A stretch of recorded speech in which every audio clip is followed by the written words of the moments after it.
PACES doesn't test clinical acumen that you use in everyday life. It puts you in an extremely artificial scenario.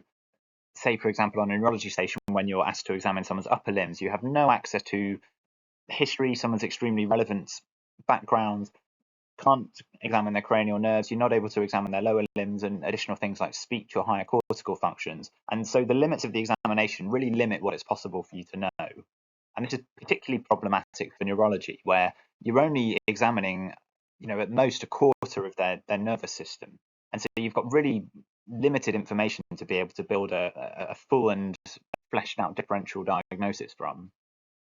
And it often leads to a really inappropriate way and approach to learning. If you prepare for an upper limb and lower limb examination, that's not giving you a clear structured framework for how to actually understand neurology and piece things together. And unfortunately, it just means that excellent candidates can fail the exam. And it's not due to their clinical acumen, it's just that the exam and the day-to-day practice of being a doctor are different skill sets.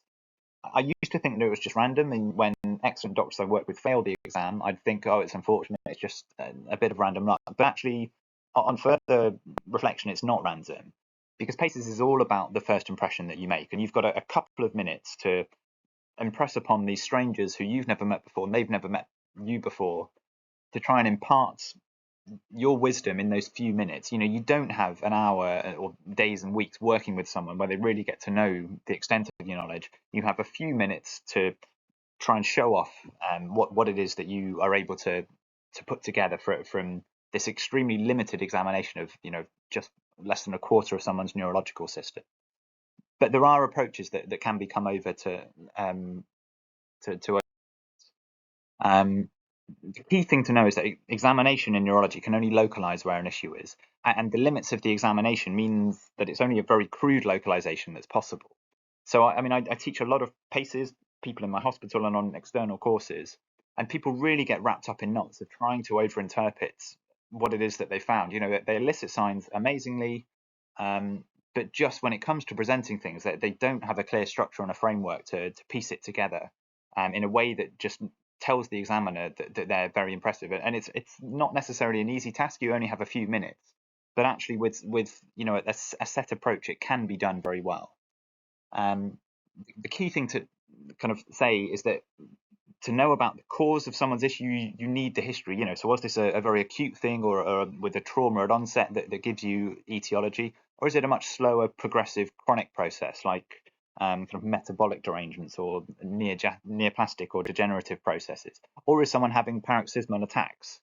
You just can't know this in the context of one of the examination stages in PACES. You can only begin to localize in neurology.